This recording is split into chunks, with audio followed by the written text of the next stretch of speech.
Hello, എല്ലാവർക്കും സുഖമാണല്ലോ. അപ്പൊ ഇന്ന് നമ്മള് എന്താ പറയുന്നത്, ഒരു പായസം ആയാലോ. നമുക്കിന്നൊരു ചെറുപയർ പരിപ്പ് പായസം വെക്കാം. അപ്പൊ അതിന് വേണ്ടുന്ന സാധനങ്ങൾ എന്തൊക്കെയാ, അത് എങ്ങനെ ഉണ്ടാക്കുന്നത് എന്താന്നുള്ളത് നമുക്ക് നോക്കാം. അതിനു മുമ്പായിട്ട് അപ്പൊ ആദ്യമായിട്ടാണ് നിങ്ങൾ എന്റെ ഈ ചാനൽ വാച്ച് ചെയ്യുന്നതെന്നുണ്ടെങ്കിൽ, എന്റെ വീഡിയോ വാച്ച് ചെയ്യുന്നെങ്കിൽ പ്ലീസ് നിങ്ങൾ എന്റെ ചാനൽ സബ്സ്ക്രൈബ് ചെയ്യണം കേട്ടോ.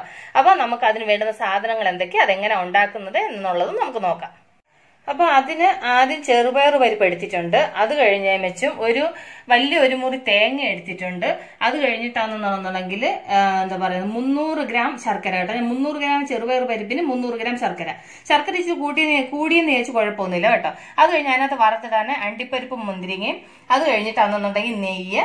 അത് കഴിഞ്ഞ് ഇത് പറഞ്ഞിട്ട് ഗസ്കസെ നമുക്ക് കടയിലെല്ലാം മേടിക്കാൻ കിട്ടും. അപ്പൊ അത് എന്താ പറയുന്നത് അത് കഴിഞ്ഞിട്ട് ആവശ്യത്തിന് ഏലക്കാപ്പൊടി. അത് കഴിഞ്ഞിട്ട് പിന്നെന്താ എടുത്തേക്കുന്നത്, പിന്നെ വെള്ളം എടുത്തിട്ടുണ്ട്, ആവശ്യത്തിന് വെള്ളം എടുത്തു. ഇത്രയേ ഉള്ളൂ ഇതിന്റെ സാധനം, പെട്ടെന്ന് ഉണ്ടാക്കാം. ആദ്യം ഞാൻ സ്റ്റൗ കത്തിച്ച് കുക്കർ അടപ്പിലോട്ട് വെച്ചിട്ട് നെയ്യ് ഒഴിച്ചിട്ട് നമുക്ക് ഈ ചെറുപയർ പരിപ്പ് ആദ്യം നെയ്യിലൊന്ന് വറക്കണം. വറുത്തിട്ട് വെള്ളം ഒഴിച്ച് വേവിക്കണം. ആദ്യം ഞാൻ കുക്കറിൽ എന്താ പറയുന്നത് സ്റ്റൗ കത്തിച്ച് കുക്കർ അടപ്പ് വെക്കട്ടെ. അപ്പം കുക്കർ നന്നായിട്ട് ചൂടായി, അതിലേക്ക് നമുക്ക് നെയ്യ് ഒഴിച്ചു കൊടുക്കാം. അത് നെയ്യ് ഒരു 2 സ്പൂൺ ഒഴിച്ചോളൂ കേട്ടോ. എന്നിട്ട് ആ നെയ്യ് നന്നായിട്ട് ചൂടാകുമ്പോൾ അതിലേക്ക് നമുക്ക് ഈ കഴുകി വെച്ചേക്കുന്ന ചെറുപയർ പരിപ്പിട്ട് കൊടുക്കാം. ഞാൻ 300 ഗ്രാം ചെറുപയർ പരിപ്പാണ് എടുത്തത്. അപ്പൊ ഇത് ഞാൻ ഇതിലേക്ക് ഇട്ടിട്ട് നന്നായിട്ട് നമുക്കൊന്ന് വറുത്തെടുക്കാം. ഞാൻ അതൊന്ന് വറുത്തിട്ട് അതിന്റെ അളവ് ഏതാണ് ഒന്നുമില്ല, ഇതിന്റെ വെള്ളം നനവ് നന്നായിട്ട് പോയി കഴിഞ്ഞാൽ കൂടെ നന്നായിട്ട് ഫ്രൈ ആവും അത്. അപ്പൊ കണ്ടില്ലേ, പയർ നന്നായിട്ട് മൂത്ത് കേട്ടോ. വെള്ളം നനവെല്ലാം പോയിട്ട് നന്നായിട്ട് നെയ്യിൽ മൂത്ത്. ഇനി ഇതിലേക്ക് നമുക്ക് വെള്ളം ഒഴിച്ചു കൊടുക്കാം. വെള്ളം എന്ന് പറയുന്നത് ഒരുപാട് വെള്ളം ഒഴിക്കരുത് കേട്ടോ. നമ്മൾ ആ ഈ പയർ പരിപ്പിന്റെ മേൽഭാഗത്ത് നികന്ന് നിൽക്കണം, അത്ര തന്നെ. ഒരുപാട് വെള്ളം ഒഴിച്ചു കഴിഞ്ഞാൽ പിന്നെ നമുക്ക് എന്താ പറയുക, പായസം പിന്നെ ഒരുപാട് നമ്മൾ കുറുക്കേണ്ടി വരും. അതുകൊണ്ട് നമുക്ക് അതിന്റെ വെള്ളം എന്ന് പറയുന്നത് ആ പരിപ്പിന്റെ മേൽഭാഗത്തോട്ട് നിന്നാൽ മതി കേട്ടോ. ഇനി ഞാനിത് അടച്ചു വെച്ചിട്ട് നമുക്കൊന്ന് വേവിക്കാം. അപ്പൊ പരിപ്പ് കുക്കറിനകത്തിരുന്ന് വേവട്ടെ. ഒരു 2-3 വിസിലാകുമ്പോൾ ഓഫ് ചെയ്യാം കേട്ടോ. ആ നേരത്തിന് ഞാൻ ശർക്കര നമുക്ക് പാനിയാക്കാം. അപ്പൊ അപ്പുറത്തെ അടുപ്പിലോട്ട് പരിപ്പ് നമ്മൾ കുക്കറിനകത്ത് വേവിക്കാൻ വെച്ചു. ആ നേരത്തിന് നമുക്ക് എന്താ പറയുന്നത് ശർക്കര പാനിയാക്കാൻ വെച്ചിട്ടുണ്ട് കേട്ടോ. നമുക്ക് ഈ ശർക്കര പാനി ആവട്ടെ. ആ നേരത്തിന് നമുക്ക് തേങ്ങ അരച്ചെടുക്കണം കേട്ടോ. ഈ തേങ്ങയും പിന്നെ എന്താ പറയുക ആ ഗസ്കസെ എന്ന് പറഞ്ഞിട്ട് അത് രണ്ടും കൂടെ നമുക്ക് മിക്സിയുടെ ജാറിലോട്ടിട്ട് അരച്ചെടുക്കാം. അപ്പൊ ഞാൻ മിക്സിയുടെ ജാർ എടുത്ത് ഇതിലേക്ക് നമുക്ക് എടുത്തു വെച്ചേക്കുന്ന തേങ്ങ മുഴുവനും ഇട്ട് കൊടുക്കാം.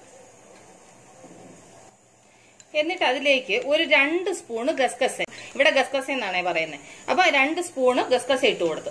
ഇനിയുണ്ടല്ലോ ഇത് നന്നായിട്ട് പേസ്റ്റ് പോലെ അരച്ചുകൊണ്ട് വരണം.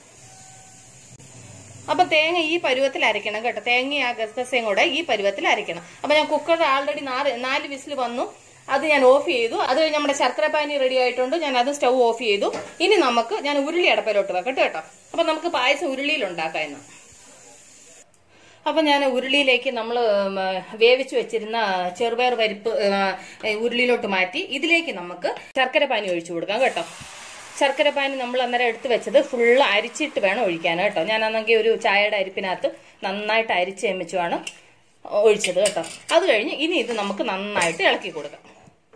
ഇതുപോലെ കട്ടയില്ലാതെ ഫുള്ള് ഇതിന്റെ കൂടെ മിക്സ് ചെയ്തെടുക്കണം. നിങ്ങൾ എന്താ പറയുക പരിപ്പ് വേവിക്കുമ്പോൾ ഒരല്പം കൂടെ വെള്ളം കൂട്ടി വെച്ചോ കേട്ടോ. ഞാനെന്നുണ്ടെങ്കിൽ അതിന് നേരെ പിന്നെ പരിപ്പിന് മേൽഭാഗം വേറെ വെള്ളം വെച്ചോളായിരുന്നു. ഒരല്പം കൂടെ കൂട്ടി വെച്ചോ. അപ്പൊ ഇത്രയും കട്ടിയായി പോകത്തില്ല, ഇച്ചിരി കൂടെ വെള്ളം ഉണ്ടാവും കേട്ടോ. അപ്പൊ നിങ്ങൾ പരിപ്പ് വേവിക്കുമ്പോൾ ഇച്ചിരി കൂടെ വെള്ളം കൂട്ടി വെച്ചോ കേട്ടോ. എന്ന് പറഞ്ഞ് ഒരുപാട് കൂട്ടി വെക്കണ്ട.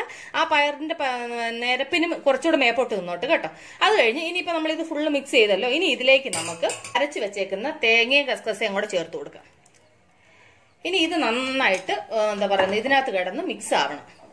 ഇനി ഇത് നന്നായിട്ട് മിക്സ് ചെയ്തിട്ട് ഇനിയിപ്പോ ഉണ്ടല്ലോ ഇത് നന്നായിട്ട് തിളയ്ക്കണം. നന്നായിട്ട് തിളച്ച് കുറുവണം ഇത് കേട്ടോ. അപ്പൊ നമുക്കിത് നന്നായിട്ടൊന്ന് തിളപ്പിക്കാം. ഇനി അത് ഇളക്കി കൊടുത്തോണ്ടേ ഇരിക്കണം കേട്ടോ, ഇല്ലെന്നുണ്ടെന്നുണ്ടെങ്കിൽ അടിക്ക് പിടിക്കും. അപ്പൊ ഇത് തിളയ്ക്കുന്ന നേരത്തിന് ഞാനാണെങ്കിൽ അണ്ടിപ്പരിപ്പ് മുന്തിരിയും കൂടെ നെയ്യിലൊന്ന് വറുത്തെടുക്കട്ടെ കേട്ടോ. പായസം നന്നായിട്ട് തിളച്ചു കേട്ടോ. അപ്പൊ തീ ഒന്ന് കുറച്ച് വെച്ചോ കേട്ടോ. ഒരു മീഡിയം ഫ്ലെയിമിൽ നിന്ന് കുറച്ച് വെച്ചോ, കാരണം അല്ലെങ്കിൽ ദേഹത്തെല്ലാം തെറിക്കും. അതുകൊണ്ടാണ്. അപ്പൊ ഇതൊന്ന് തീ കുറച്ച് വെക്കാം നമുക്ക്. അതിനകത്ത് ഞാനിപ്പോൾ ഒരു സ്പൂൺ നെയ്യും കൂടെ ഒഴിച്ചു കൊടുത്തു കേട്ടോ. അപ്പൊ ആ നെയ്യും കൂടെ ഒഴിച്ച് നമുക്ക് ഇത് നന്നായിട്ടൊന്ന് മിക്സ് ചെയ്യാം. ഒരുവിധം എന്താ പറയുക പായസം റെഡി ആയിട്ടുണ്ട്. ഇനി ഞാൻ അണ്ടിപ്പരിപ്പ് മുന്തിരിയും കൂടെ വറുത്തത് ഇതിലോട്ട് നമുക്ക് ചേർക്കാം. അപ്പൊ നമുക്ക് അതിലേക്ക് അണ്ടിപ്പരിപ്പ് മുന്തിരിങ്ങ എല്ലാം കൂടെ വറുത്ത് വെച്ചേക്കുന്നത് ചേർത്ത് കൊടുക്കാം. എന്നിട്ട് ഇത് നന്നായിട്ട് മിക്സ് ചെയ്തിട്ട് ഇനി നമുക്ക് അതിനകത്ത് നമ്മൾ ഏലക്കാപ്പൊടി ചേർത്തിട്ടില്ല കേട്ടോ.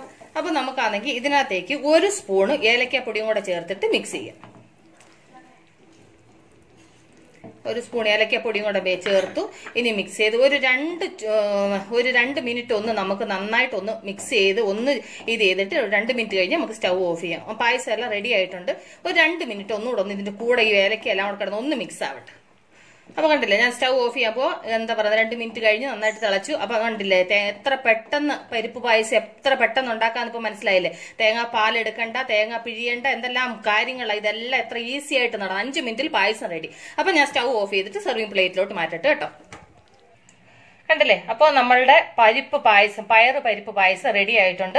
ഭയങ്കര ഈസി ആയിട്ട് റെഡിയാക്കാൻ പറ്റുന്ന, നമുക്ക് എന്താ പറയുക പായസം കുടിക്കണമെന്ന് തോന്നുമ്പോൾ ശർക്കരയും ചെറുപയർ പരിപ്പും തേങ്ങയും വീട്ടിലുണ്ടെന്നുണ്ട്. പിന്നെ ഗസഗസയും വേണം, അത്രേ ഉള്ളൂ. കാരണം വേഗം ആവുന്ന എന്താ പറയുന്നത് സംഭവമാണ്. അപ്പൊ എല്ലാവരും ഇത് ട്രൈ ചെയ്ത് നോക്കണം, നല്ല ടേസ്റ്റ് ആണ് കേട്ടോ. പിന്നെ എന്ന് പറഞ്ഞാൽ ചെറുപയർ പരിപ്പ് എന്ന് പറഞ്ഞാൽ ശരീരത്തിന് നല്ല തണുപ്പ് കിട്ടുന്ന സാധനം. അപ്പൊ എല്ലാവരും ഇത് എന്താ പറയുന്നത് തീർച്ചയായിട്ടും മിസ് ചെയ്യാതെ ട്രൈ ചെയ്ത് നോക്കണം.